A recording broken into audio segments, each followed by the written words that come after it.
Hey everyone, welcome back. So today we are going to be doing a deep dive on Ooh, deep dive. I uh, love it. into this blog post called "The Worst Advice You Can Give an Autistic Person." Ooh, spicy. It is spicy, Yeah. and it's from a blog called Cheap ABA. Have you heard of this blog Oh, before? I have, yeah. They're pretty well known for kind of calling out some of that harmful advice that's kind of floating around out there. Yeah, and they don't hold back, No, they don't. like the name suggests. Yeah, cheap ABA. So I thought this would be a really interesting deep dive because not only do they call out the bad advice, but they also offer alternative Yeah. phrases, Oh, that's great. which I think is really cool. Yeah, because it's like, okay, we all know what not to say, but then what do you say? Right. So that's really helpful. Yeah. So that's kind of our mission today is to Yeah. figure out what is that good advice? What should we be saying? Uh-huh. How can we actually be supportive? Yeah, how can we put our money where our mouth is Exactly. instead of just like criticizing everyone else? Totally. Mm-hmm. And one of the worst pieces of advice that the blog calls out, and I think this is something that we've all probably heard before, is just be normal. Ugh, it's like nails on a chalkboard. It's so bad. And it's like they're saying autism is like a bad habit you can just break. Right. Like, oh, you just, bite your nails. Just stop biting your nails. Yeah. Or like it's a choice. Right. You're choosing to be this. I just choose to be normal. It's Yeah. so invalidating. It is. It's basically telling someone to erase a fundamental part of who they are. Exactly. And that brings us to the whole idea of neurodiversity. Yeah, can you talk a little bit about that? Because I think it's really relevant here. Absolutely. So neurodiversity basically recognizes that there's a wide range of ways that human brains can work and develop. Like, there's no one right way for a brain to be. Right. It's like saying there's only one right way to be a tree. Like you have oaks and you have pines and they're both trees, I love that analogy. but they're different. Yeah. And they both contribute to the ecosystem in their own unique ways. So instead of saying just be normal, what's a better way to approach the situation? Well, the blog suggests something like, I accept and appreciate you for who you are. How can I support you? Ooh, I like that. It's about shifting from trying to change someone to understanding and valuing their unique perspective. Yeah, it's about meeting them where they are Exactly. instead of trying to drag them to where you think they should be. Yeah, and that's a theme I think we see throughout this blog post. Totally. So another piece of advice that the blog calls out is the whole "you're just being too sensitive" line, Oh, yeah, that one's a classic. which is often thrown around when someone's experiencing sensory overload. Right, like just get over it. Yeah, it's not a big deal. But sensory overload is a real thing. It is, and it can be incredibly overwhelming and debilitating. Imagine if, like, every light was 10 times brighter. Or every sound was amplified. Or, like, your clothes felt like sandpaper on your skin. Yeah, the blog has this really vivid example about, like, feeling like your socks are cutting off your circulation. It's about understanding that autistic people might experience the world in a different way than neurotypical people. So it's not about being oversensitive. It's Mm. about experiencing the world in a different way. Exactly. So instead of dismissing those feelings, what can we do to be more supportive? Well, I think acknowledging the person's experience is a good first step. Right, like just saying, hey, I can see you're feeling overwhelmed. What can I do to help? Yeah, validation is key. Maybe offer to move to a quieter area, dim the lights, Hmm. give them some space. It's about being adaptable and responsive to their needs. Totally. And this actually reminds me of another piece of bad advice that the blog tackles, Ooh, lay it on me. which is you need to learn social skills. Ugh, another classic. It's like everyone's supposed to follow this one unspoken rule book of social interaction. And if you don't, you're just out of luck. Yeah, you're just awkward. But that's where the concept of double empathy comes in. Okay, I've heard this term before, but can you break it down for us? Sure, so basically, double empathy recognizes that autistic people and neurotypical people might communicate and interpret social cues differently. It's like they're speaking different languages. Exactly. Mhm. And so there's bound to be some miscommunication and misunderstanding. So it's less about a deficiency and more about a difference in communication styles? Right. It's not that autistic people lack social skills altogether. It's that they might have different ways of expressing themselves and understanding social interactions. So instead of forcing someone to conform to our way of doing things, we should be trying to bridge that communication gap. Absolutely. And the blog offers a fantastic alternative to that Learn Social Skills directive. Something like, I appreciate your unique way of communicating. How can we find a way to understand each other better? Oh, that's good. It takes the pressure off the individual and opens the door to a more collaborative approach. Yeah, it's about finding a way to connect. Exactly. And recognizing that communication is a two-way street. Okay, I'm noticing a theme here. It seems like a lot of this bad advice stems from a lack of understanding about what autism actually is. You're absolutely right. The blog doesn't delve into clinical definitions, but it feels like having a grasp of the spectrum is crucial here. Absolutely. So autism or autism spectrum disorder is a complex neurodevelopmental condition. But the key word here is spectrum, My name. meaning that there's a wide range of ways that autism can present itself. Two people with autism can have vastly different experiences and challenges. So there's no one-size-fits-all approach to understanding or supporting autistic individuals. Exactly. Which brings us back to why that just be normal advice is so damaging. It completely disregards the individual's unique neurology. It's about embracing the diversity of the human experience, recognizing that different brains work in different ways, and that's okay. It is. The beauty lies in the fact that these differences are not deficits, but rather they contribute to the richness and complexity of the human tapestry. The blog, even in its critique of bad advice, implicitly champions this idea. It's not just about tolerating differences, it's about actively fostering a society that celebrates and values neurodiversity. It's about creating a world where Einstein and Mozart can be Mozart without being pressured to fit into a mold that doesn't suit their brilliance. Now, the blog also touches on a topic that can be a bit of a minefield: Oh, what's that? therapy. Specifically, it cautions against pushing autistic individuals into therapies without their consent. This is such a crucial point. No one, regardless of their neurology, should be coerced into any form of treatment they don't understand or agree to. It's about respecting their autonomy and agency. So even though certain therapies might have proven benefits for some autistic individuals, it's not a one-size-fits-all situation. Exactly. And I think it's important to acknowledge that the conversation around certain therapies, particularly applied behavioral analysis or ABA, can be quite complex and even controversial within the autistic community. Yeah, the blog doesn't dive into the specifics of different therapies, but it definitely highlights the importance of individual choice. It's not about us dictating what we think is best for someone else. Right. We need to move away from that doctor knows best mentality and empower autistic individuals to make their own decisions about their well-being in healthcare. Which circles back to that recurring theme of replacing directives with open-ended questions. Instead of saying, you should try this therapy, we can ask, what do you think might help you? I'm here to support your choices. Beautifully put. It's about honoring their agency and fostering a sense of collaboration rather than imposing our own beliefs and expectations. Now, I want to shift gears slightly and talk about something you mentioned earlier, ableism. Mhm. Can you break down how it relates to the bad advice we've been dissecting? Sure. So ableism at its core is discrimination against people with disabilities. It often operates on the assumption that disabled people need to be fixed, or that their experiences are somehow less valuable than those of non-disabled people. So telling someone to just be normal is a form of ableism because it implies that being autistic is inherently wrong or undesirable. Exactly. It reinforces the idea that there's a hierarchy of human value with disabled people occupying a lower rung. And this kind of thinking is so deeply ingrained in our society, it can be hard to even recognize sometimes. It really can. That's why it's so important to be constantly examining our own biases and assumptions, to challenge those ingrained beliefs that tell us there's a right way to be human. So how can we start to dismantle ableism in our own lives and communities? I think it starts with education and awareness, learning about autism and neurodiversity from reputable sources, listening to autistic voices, and challenging our own preconceived notions. And being mindful of the language we use, right?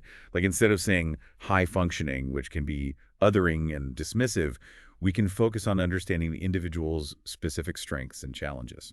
Absolutely. Language evolves. What might have been considered acceptable terminology in the past might now be seen as offensive or outdated. Staying informed and receptive to feedback is crucial. It's about being an active listener, a lifelong learner, and being open to changing our perspectives. Beautifully put. And remembering that everyone, regardless of their neurology, deserves respect, dignity, and the opportunity to live a full and meaningful life. Well said. We've covered a lot of ground here, from dissecting harmful advice to unpacking complex concepts like neurodiversity and double empathy.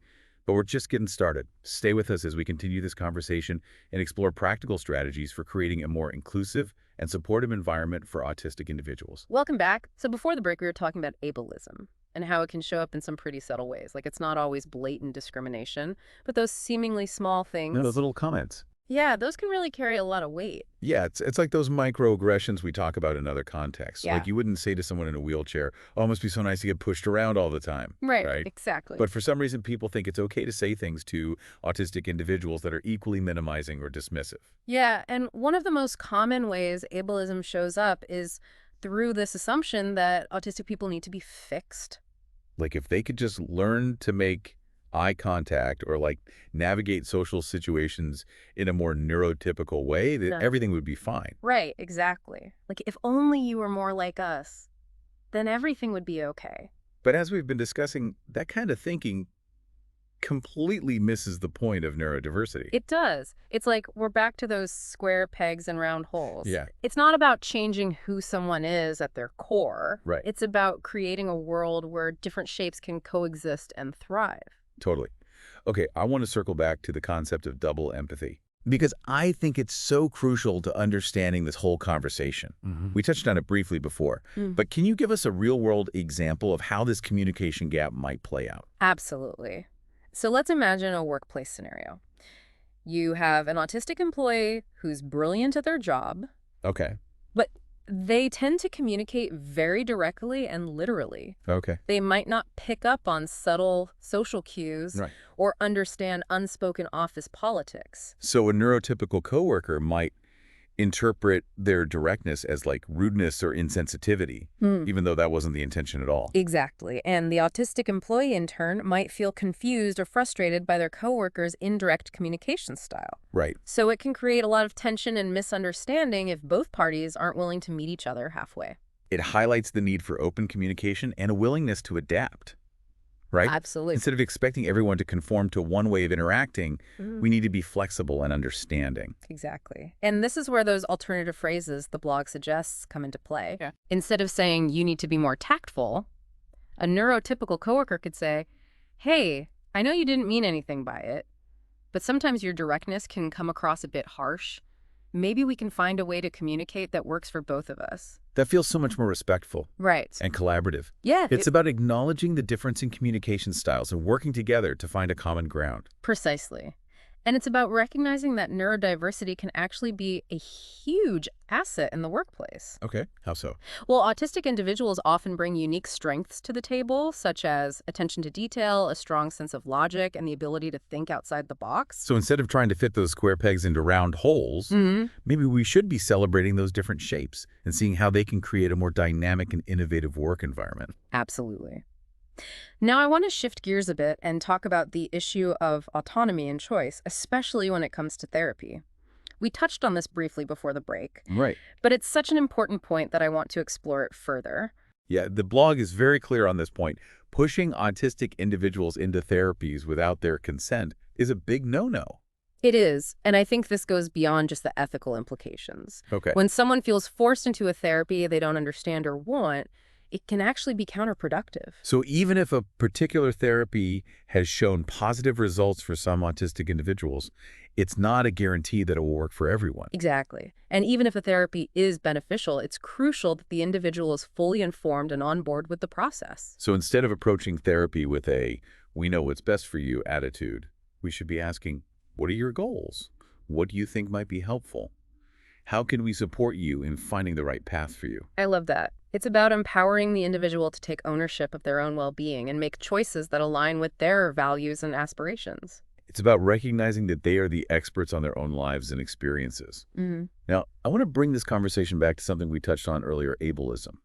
We talked about how it manifests in those subtle comments and assumptions, but it also shows up in more systemic ways, right? Absolutely. Ableism is woven into the fabric of our society. In what ways? It's in our built environments, our institutions, and our policies.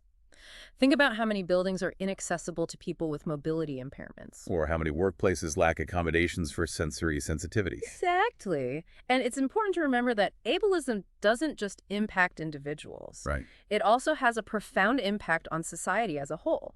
When we exclude or marginalize people with disabilities, we all lose out on their unique talents, perspectives, and contributions. So dismantling ableism is not just about being nice or politically correct. It's not. It's about creating a more just equitable and ultimately a richer and more vibrant society. Beautifully said. It's about recognizing that everyone deserves the opportunity to participate fully in society, regardless of their abilities or disabilities. And it's about acknowledging that when we create a world that is accessible and inclusive for everyone, we all benefit. And I want to bring us back to our listener. Yeah. We've talked a lot about the what of ableism, but let's get practical. Okay. What are some how-tos for creating a more inclusive environment, starting with our own individual actions and choices? That's a great question. And I think it starts with being mindful of the language we use. We've talked about avoiding phrases like just be normal or you're too sensitive, but it goes beyond that. Okay. It's about using person-first language. Yeah. Recognizing that a person's disability is just one aspect of who they are, not their defining characteristic. So instead of saying autistic person, we would say person with autism. Exactly. It's a subtle shift, but it emphasizes the personhood first and foremost. And it's about being open to learning and unlearning. Yeah. The language around disability is constantly evolving, so it's important to stay informed and be receptive to feedback. It's like anything else, right? Hmm. We need to approach this with humility and a willingness to grow. Now, beyond language, what are some other practical steps we can take? The blog mentions respecting autonomy and choice, especially when it comes to therapy. But how does that translate to our everyday interactions? It means approaching every interaction with the understanding that the autistic person is the expert on their own experience. Okay. Instead of making assumptions about what they need or want, we should ask. So instead of assuming someone needs help with something, we should ask, would you like some help with this? Exactly. It's about giving them the agency to make their own choices and respecting their decisions even if we don't fully understand them. And being mindful of sensory sensitivities. Yes. Like if we're going to a concert, we might check in with our autistic friend beforehand to see if there's anything we can do to make the experience more comfortable for them. That's a great example. It's those small gestures of consideration that can make a big difference. And it's about being an ally, Right. not just in words, but in actions. Speaking up when we witness ableism, educating others, and advocating for systemic change. So it's about recognizing that creating a more inclusive world is an ongoing process, a journey we're all on together. And speaking of journeys, I think it's time for us to take a little detour into the world of practical tips and strategies. Stick with us as we unpack some actionable advice you can implement in your own life to become a more effective ally and advocate for neurodiversity. Welcome back. All right, so we're back and ready to get down to brass tacks Let's do it. about how to create a more inclusive world for autistic people. Yeah, because we've been talking big picture, but like rubber hits the road. Yeah, exactly. Mm-hmm.